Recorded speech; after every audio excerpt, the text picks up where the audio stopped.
Hey, listen, I am super excited to be able to share with you guys today what we are delivering in field service operations as trusted solutions for our government. My name is Jameson Braun. I'm a vice president here at Salesforce, and we have the opportunity to change the way that you do work for the good. And we've got an exciting audience for you today, including Natalie Haywood from AAA. But first and foremost, remember that we are a publicly traded company. So please make your purchase decisions on what's currently available. And first and foremost, thank you for being a civil servant leader. When I see this slide and I think about the backbone of America, I hear Alabama's 1980 song, 40-Hour Week. And it reminds me of how critical the infrastructure and taking care of everything that we hold dear in safety and security so that our lives blend seamlessly into America are benefited by things like field service. Now, this is a massive projection of capability that we're delivering to you guys. The bottom line is, if you send someone somewhere to do something, we're talking field service management capabilities. If you're on the utility side of the business in a Department of Energy, keeping on our power and our water up and running, or you're in one of the 311s for our local communities, field service is absolutely for you. If you're on the infrastructure side of the business and you're a Department of Transportation constantly repairing roads, lights, signs, bridges, or at a university taking care of the students, field service is your back door. If you're a defense entity and you're covering all of mission support from civil engineering to motor pools to vehicle fleet management to runway infrastructure, field service is yours. And if you're in the social services industry, focusing on health and human services, housing and urban development, probationary officers, child welfare, elderly, or food assistance, field service is for you. And lastly, if you're in hospital service or inspections, whether that's nursing home inspections, agricultural departments focusing on food safety and security and production, or appraisals and code permits, then we think field service is the perfect opportunity for you to optimize. I spent 3 decades in uniform with the US Department of Defense, and I know what it's like to face the challenges that the public sector leaders face. We build it ourselves and it's hard to maintain. I can't hire enough people or even keep them. Costs keep going up and I've got to reduce my footprints. And the people we serve are us.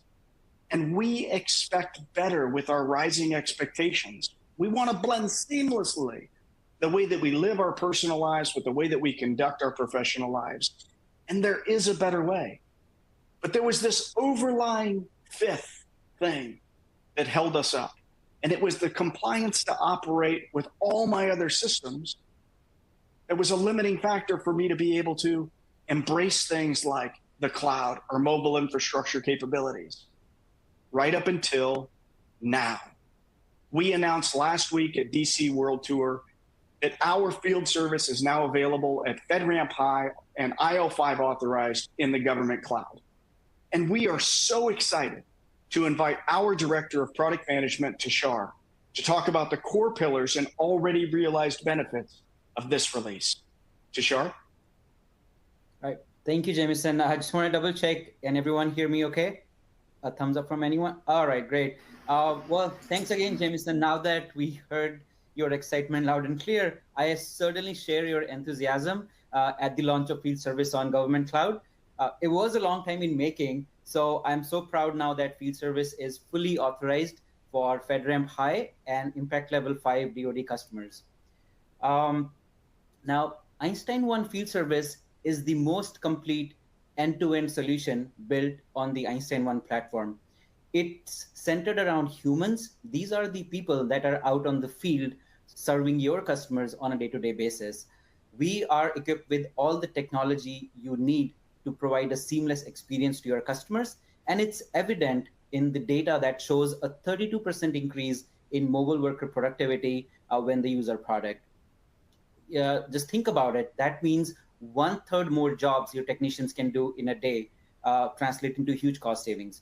But not just that, it also means that you're able to provide a great experience to your customers. Again, our customers report a 35% increase in customer satisfaction rate when they use Salesforce Field Service. One of the reasons that makes our product so unique is that it's built on the Einstein 1 platform, and it's able to harness the entire capability of the customer 360, allowing you to get an end-to-end view of your customers. And of course, the latest and greatest Einstein AI technology also integrated into our product. Now, let's dig a little deeper. When we talk about Salesforce Field Service, we're really talking about delivering across the 4 pillars of your organization. The first one being customer experience. Now, we are not just building experience for your users, but also for your end customers, where they can utilize various digital channels to do things like self-scheduling of appointments or tracking their technician on the map, just like they would do when they call an Uber. Second pillar is work and asset management. Again, this allows you to track end-to-end work that is happening on the field, along with all the assets and their status, so that you make sure they're always running without missing a beat. The third pillar is scheduling and dispatching, which allows your dispatchers to optimize complex schedules with the click of a button to ensure that they're always sending the right technician to the right location with the right skill set and parts at the right time, all this while ensuring that they're also taking the most efficient route to get there. And finally, our mobile app, which is our crown jewel, it is a highly customizable offline first app, again, allowing your technicians to see a complete view of the job at hand and the customers that they're serving while they're on the field. But that's enough of me talking. I now want to invite Laura, our principal solution engineer, who would give you a live demo of our product in action. So over to you, Laura. Thank you so much, Tushar. And can I get a thumbs up that I can be heard and seen? Yes. Excellent. Thank you. So I wanted to take that 4 pillars of what we consider to be field service and show you that in a short demo where we're going to take you through how a park ranger at a national park is going to utilize a mobile application to submit a request. That request is going to be triaged and dispatched over to our field team. And then we're going to see where the field user is going to use the mobile application to complete that work. And then we're going to end it with some analytics that you can start tracking all of that work that's happening behind the scenes. So I'm going to switch over to my other screen so you can see this demo that I have prepared for you today. Just going to wait for that to load up in the live view here. There we go. Let me hide this. All right, so like I said, we're going to start with the customer experience. In our use case, our customer is a park ranger. The park rangers use Slack on a day-to-day basis, and that's how they collaborate and communicate and understand what's happening across the national park at Trailblazer Ranch here. So I'm going to open up my Slack app from my mobile phone, and I can see all the different channels that Bill is a member of. So maybe there's wildlife sightings, historical facts channel, just all the different things that you would use Slack for on a day-to-day basis. But you'll notice that there's one channel here that's in bold, and that means there's a new message. So if I click on that channel, it's going to show me that I have this one unread message, and it's alerting me to a weather event. So this is coming across my Slack channel. It's letting all the parks that are going to be affected know that there's a weather event, what to expect. And we can also see how other park rangers and users have responded or replied to this information. And what's great is as things change, as events occur, this is real-time updates, so everyone knows what to expect and what to be prepared for. But once this is done, and sends out a message to remind everyone that they have an online tool to be able to submit any sort of maintenance or service request that they may need to do. And so with the click of a button, Bill's able to open up that page. I'm just going to wait for it to load here. And this is going to take him to a page that we built so that he can submit his new service request. I tap on that first button, and it's going to bring up a form that allows him to very quickly submit this information. Now, the first thing is that it's asking if it can track my current location. That's going to come into play on the next screen because I'm using the GPS of this mobile device to actually know where this event occurred. So to make it easy, I made everything tap so you don't have to watch me type in a demo. And so I preloaded a bunch of typical, subjects that someone may want to report as a service request. And then we can put in what the nature and details of that request might be. And when I get to the next screen, this is where it's understanding the GPS of my phone. And it's going to allow me to drag this around wherever I need to actually pinpoint where this issue actually is going to occur and where I need that field person to show up. So in those two quick screens, I was able to submit that request, and I'm going to get a confirmation message. If I need to, I can actually view all the requests, and this is going to allow the user to just see all the requests that are currently open, the current status of them, and just give them real-time information about what's happening out in the field. So now let's see what happens once that case gets brought in. So we're switching now to Brenda. Brenda works back in the office. She triages all of these requests that come in. And so this is a typical service-like console that a user would have.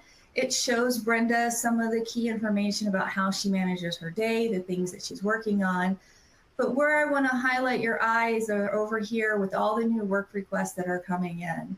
And so it makes it very easy for her to see all the work requests that have been coming in, such as this fallen tree. If I refresh, I can get to the most recent case that I just submitted.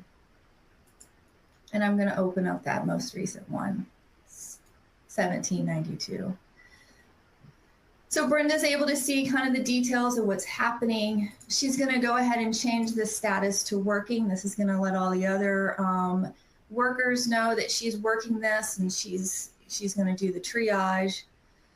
We've also added some Einstein capabilities. So all of the different ways that we want to categorize and report on our issues and requests that come in, we're going to let Einstein predict what those should be based on the information that we have in the case details.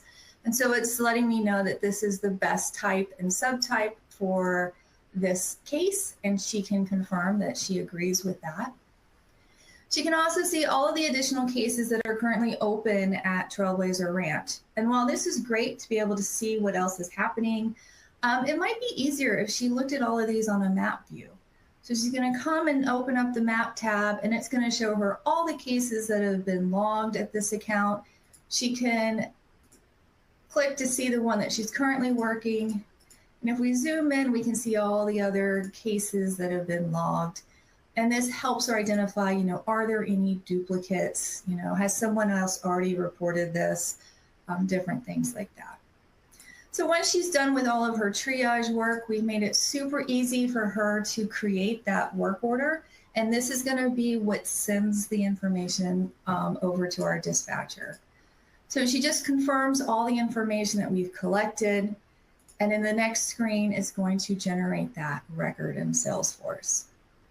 So we try to make it super easy and streamline her capability. So now let's switch over to the dispatcher side of the house. So this is the dispatch console for field service. This is where you're able to see where is everyone in the field, what are they doing, what appointments are they at, is there an unforeseen absence? Do I need to, drag this meeting or this service appointment to someone else? So this is that really nice user interface to help you manage all of the work. And it could be for a single location, or you could do it for multiple locations. Here we have that service appointment. So this is that work request that I just created. So if I click on that, there's a button here that allows me to see which candidates are available to do this work. So I wanted to show you this because this is utilizing our optimization engine. And not only is it trying to tell me which candidate has the right skill, has the right equipment, is available, it also is telling me which one would be the best person to schedule to meet my SLAs or any KPIs that I have as an organization, such as reducing overtime, making sure, people aren't driving, all the way across the city. So reducing that drive time. So lots of things that we can also add to make sure that we're scheduling not only to meet the requirements, but to meet our objectives as an organization. So now that that's been scheduled, you can see that popped up here for Alan, and it's been scheduled on his calendar. So let's pop over and see how that looks for Alan. So I'm going to change from my phone. I'm actually going to use my iPad for this mobile experience, just because it's a little bit bigger, easier to see. And let me try that one more time.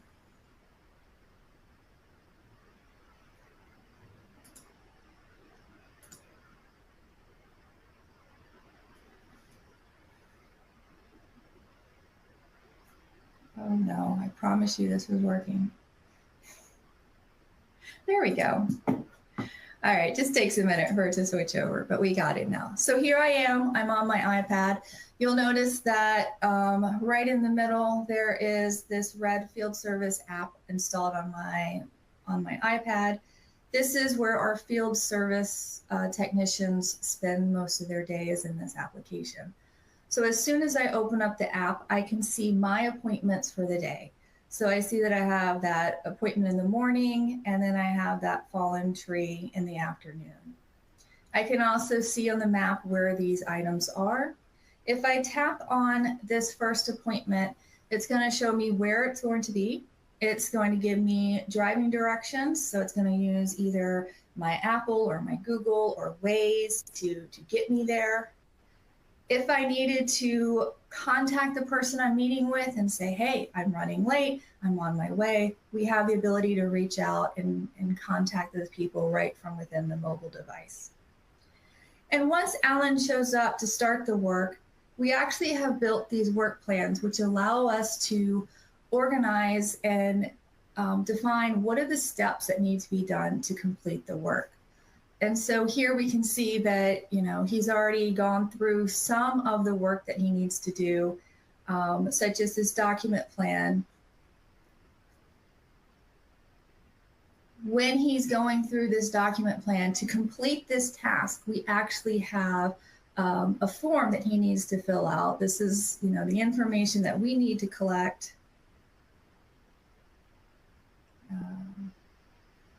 From the person. You'll notice that I can also take a photo, so it makes it very easy for them on their mobile device to take that photo and complete their work that way. So as he goes through his work, once he's completed all of these actions, he can then, from this global menu here at the bottom, he can see these are all the different actions he could potentially do. He can create a service report, he can get signatures, he can do his time entry card. And what I'm going to do is I'm just going to tap on complete work. So I'm going to mark this as completed. It's also going to inform Brenda that that work has been complete, so she knows that the job has been done.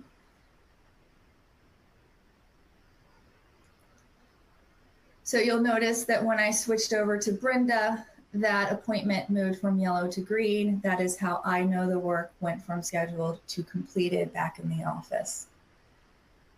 And last but not least, you want to be able to report on all of this. So here is where we start to see some of the analytics that you can start to look at when you're looking at work orders.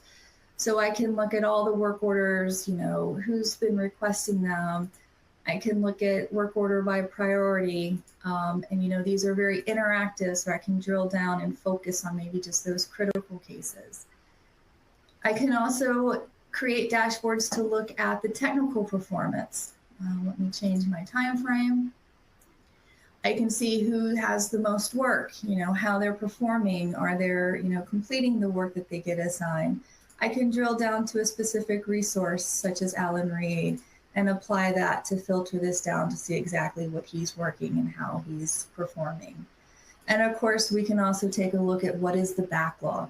What is all the work that is out there that has not been done? How overdue is it? How many records are it? Do we need to, bring in more, hire more people? Do we need to focus on different jobs to get it done? And so these are just all some great analytics that you can use to kind of manage in your operations. So with that, I'm going to stop my screen share. That completes the demo. And I believe I'm going to hand it off to Jameson to Thanks, Laura. What an absolutely great demonstration of capability. I think some things that I teased out of it specifically. First, knowledge management to the worker themselves. So Laura talked a little bit about the ability for the field service worker to have background on all the cases before they even get to the location. So I think that's critical. Two, I think that we tease out of it is time to mission. So when the technician has all of that information, the best part that they have is the ability to shrink the time that they actually spend on site. Now let's also talk about the client themselves. How many of us used to be frustrated when you'd get the service call and they say, hey, we'll be there between 8 and 5. And you had to take an entire day off to receive service. This optimization engine allows us to now get down to 30-minute increments. And one of the things that Laura didn't show you is the ability to cross media and send digital footprints and texts and notification of the person's, persona, so that it reduces the complexity when the person gets there. And then the knowledge management back into system when the case is completed, and the ability to learn internally as an institution. And then the last piece that I'll tell you, similar to the city of Chicago, is they have the ability to reduce the carbon footprint. Smarter digital first experiences reduce the number of trucks and workers that have to be on the road, that reduce our carbon emissions, that reduce your infrastructure costs. But let's talk a little bit about the city of Chicago. Cold weather, hot weather, busy roads, lots of housing, crazy summer events. The Chicago Marathon, the second largest St. Patty's Day parade where they paint the river green. The city of Chicago has re-platformed its entire 311 system on Salesforce. They've increased their self-service. They dispatch their mobile workers all over the place. And what are some of the results? I could not believe this is possible in the public sector. A 70% call deflection rate and a 600% reduction in response times. When we talk about engaging our citizens across America and Canada, I don't think anything satisfies them better than faster service, first call resolution, and greater capability. Now, the city of Chicago is just one example, and it's not a small city. And I think when we talk speed and scale, let me introduce to you a rock star from an all-star company that modernizes at that speed and scale on Salesforce field service. Natalie Haywood from AAA Auto Club Enterprises to tell her story. Natalie, welcome, and thank you so much for joining. Hi, Jameson. Thank you for having me. I'm assuming everyone can hear me okay? We sure can. Natalie, would you start by just kind of telling us a little bit about your AAA journey? Sure, absolutely. So first, Auto Club Enterprises is an auto club that's under the AAA brand.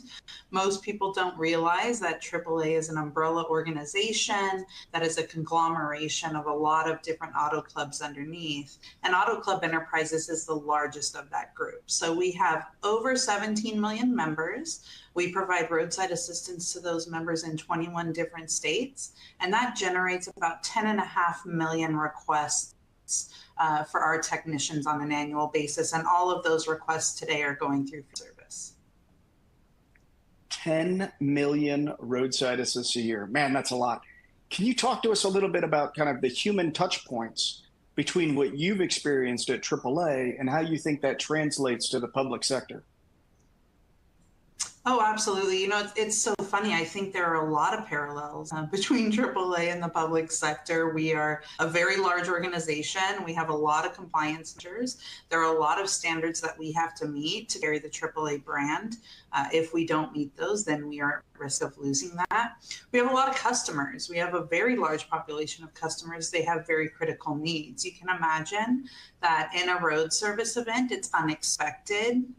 You know, it might be that you're on your way to work and you got a flat tire on the interstate. We've had new mothers lock babies in cars. So we're dealing with large populations of people that have critical needs. We have to get there very quick. I sort of liken it to, you know, if you're doing water restoration or you're doing a natural disaster recovery, 311, there's a lot of similarities there.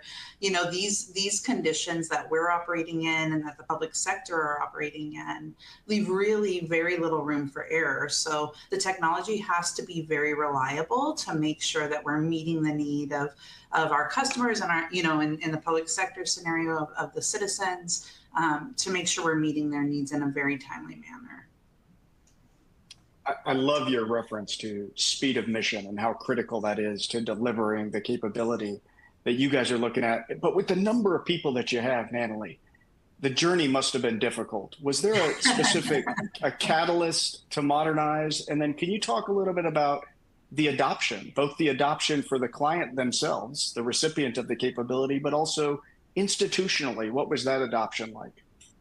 Oh, absolutely. You know, as large as we are and as many standards as we have and all of the compliance measures that we have, I think the first leg of our journey was really getting the leadership to approve this change. We had been operating on proprietary systems that we built in-house. You know, Jameson and I were having an earlier conversation where I told him not that long ago, we were on mainframe green screens. We were hiring COBOL developers to come in and fix things for us. So we had to first convince our leadership that going into the cloud was safe, that it was secure, that it was the best thing for our members. And so at the very beginning of our journey, it was a little slow, right? We had to get those approvals. Field service was exceptional at pre-scheduled work. Road service events are not pre-scheduled. If we knew when people were going to break down, that would make my job 1,000 times easier. So we had to work with Salesforce to, you know, get the platform to help us in those more dynamic events. And so that early process was a little slow, but once those things were resolved and we got the platform to the level that we felt like it was operating the way we needed, then our deployment was very fast, right? We were deploying 30 facilities a day with, you know, dozens of technicians at each facility onto this platform over a 3-month time period. So we deployed very, very quickly. The system was, robust and reliable enough to do that. And it really, you know, completely changed the way that we handle roadside events for our members. I love that, Natalie. 30 deployments per day. I mean, what a large organizational shift and lift. And the change management, I can imagine, must have been extremely difficult. Can you also talk about some of the results? I mean, obviously you are a revenue driven, unlike some of our public sector entities, but we're always excited about increasing those customer satisfaction scores or generating additional ROI. Can you talk about some of those? Yeah, absolutely. So, you know, I think the most important thing for us, and this was covered in the demo as well, is making sure that we're getting the right technician to the right place at the right time. So at the core of what we do, right, our brand represents peace of mind. It represents trust to consumers. If you have a breakdown, you want to know that when you need someone to come and get you, they're going to come and get you. And field service has really helped us to improve that. Not only is our customer satisfaction some of the highest it's ever been, our response time since we launched field service has improved by 5 minutes. And when you're dealing in an environment, you know, I was at the DC World Tour and I shared a story about a mother in Palm Springs that locked her 4-week-old baby in the car. And not intentionally, obviously, new moms are tired. She was going to the grocery store. She just jumped out of the car, grabbed her phone, locked the door, and closed the door. And you can imagine how frantic she was.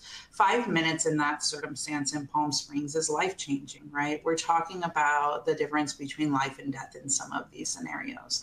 And so field service getting us the capability to get the right technician with the right skill that not only can get there fast, but can get that car unlocked and get her on her way has really been an evolution for us. So we're really happy with where the product has taken us. And then on the member side, it's brought a whole different level of transparency. So one of the things that that wasn't shown in the demo, but that we use very frequently, is Appointment Assistant, which allows our members to track the progress of their technician when they are on the way for service. So it's sort of an Uber-like experience, right? I called for service, I can see him coming to me, I can see where he is and how much longer it's going to be. So it's changed it not just for our internal users, but for our members as well.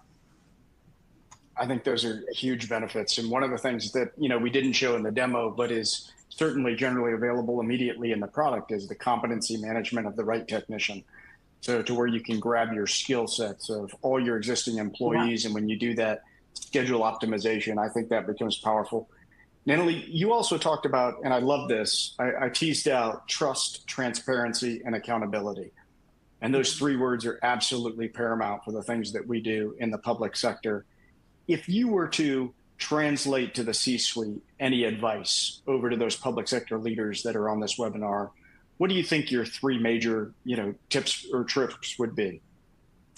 So I think if you are, on the journey to field service, and I hope that many of you are, I think it's been a game changer for us. I think it's really important at the start of that journey to onboard resources that know this platform and can help you take your business problem and solution it on Salesforce. Like I said, we were on proprietary systems that we had built in-house. And so the people that built those systems came from our business. They knew exactly how it worked. And so building that technology under that old software was very easy. But I think when we first started our journey, we engaged system integrators, and that was very helpful to us to get the foundation of the product ready. And then Salesforce professional services sort of put us over the top, right? They helped us get it ready for deployment. So I think finding the right resources that know this and can help you solve your business problems is important. Secondly, change management is very, very important. This is no small change. To your earlier point, we transitioned over 11,000 users.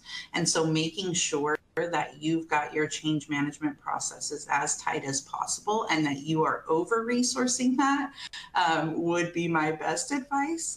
And then I think the third piece is do knowledge checks, right? Because you know what you know at the beginning of the platform, but this technology changes very fast. And so making sure that you have the processes in place that allow your users and your internal and external resources to stay ahead of the game on what the new functionality is, and doing those knowledge checks to make sure they know how to use it is really important as you evolve on the platform. So I would say those three things as you're going into your journey will certainly help that process.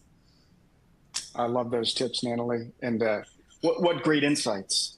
The last piece is obviously you are not an organization that stands still. I mean, you are in a fast and upward ascension to delivering great capabilities, not only across AMER, right, but across all of the globe.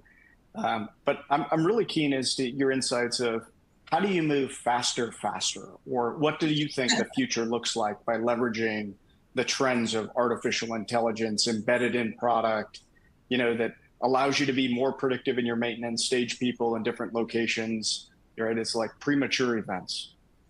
Yeah, I think one of the great things about all of the data that we get from field data, and we can project forward, right?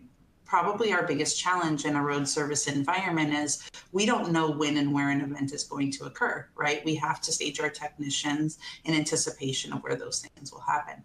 And using that historical data blended with AI allows us to really, put our best foot forward on putting our resources in the right location to be ready to get to those members as fast as possible. And then I think everybody's looking at AI, right? It's the next big thing. It's in the environment everywhere you go. Yesterday I was typing an email to my daughter's teacher and it was pre-fielding what it thought I wanted to say to the teacher. So AI is everywhere, and we are not immune from that. We want to make sure that we're using it in an intelligent way, in a way that our members trust, right? Because to the earlier point where we said you can't, there's very little room for error. We can't have AI AI make a huge mistake. And so we're looking for AI to help us, improve our technicians' safety by reading out the information they need to know while they're driving to that member, to provide them the appropriate steps in the process for the vehicle they're dealing with and the type of situation that they're dealing with, so that they can resolve it as quickly as possible. I think that we want to expose that to our members on the front end in a way that makes sense to them. So if you're at home and you have time and you're not in a big rush and you want to be able to schedule an appointment, why do you have to talk to someone to do that? Let AI help you find the right time, the right driver to get you on the road when you want to do that. So we're really excited about the future. And like I said, there's a lot of new technology that's being developed on field service on a daily basis. And so we're excited to engage those things as they become available. And Natalie, we are so happy to be a strategic partner of Auto Club Enterprises and AAA. We can't thank you enough for leading this data centricity field service revolution. And we look forward to talking to you again soon. Thank you so much.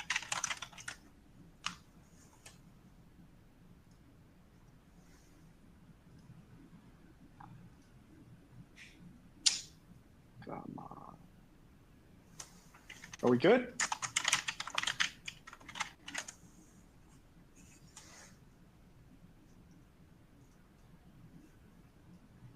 Well, if you would like to learn more,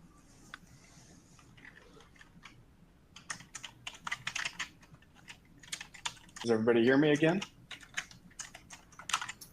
Yes. Yeah, we can hear you.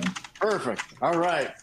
Well, don't let this stop of our journey prevent you from learning more and embracing your own transformation journey.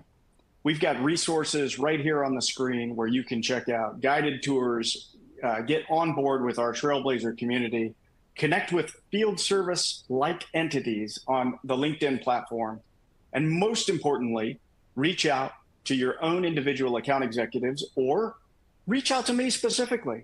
I am happy to go brief and have a conversation about how to embrace field service in the public sector with your C-suite of personnel.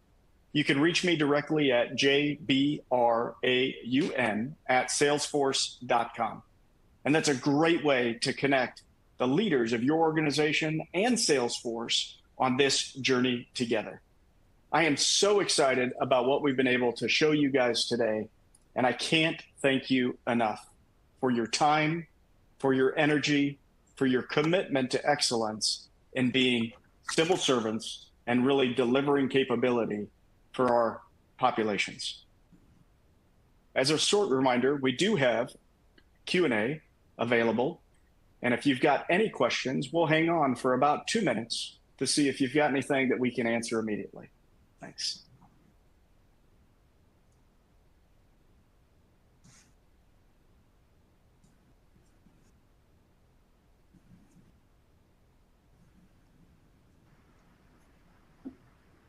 Are we getting any questions in the Q&A?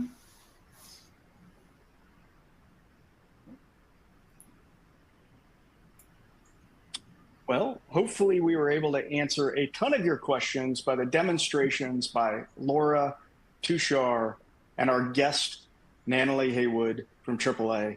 We are so excited that you were able to join us today. We look forward to the next iteration, and we look forward to delivering field service capabilities to you and your team as soon as possible. And Michelle, on your question on entities that deal with code enforcement, so we actually do as both our public sector solutions as well as our field service management. We have integration capabilities for licensing, permitting, and inspections that include code enforcement.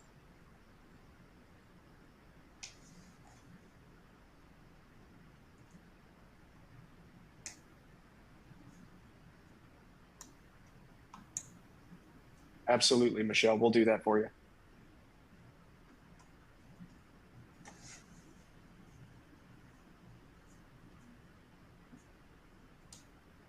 All right, thank you so much, and have a fantastic Salesforce day.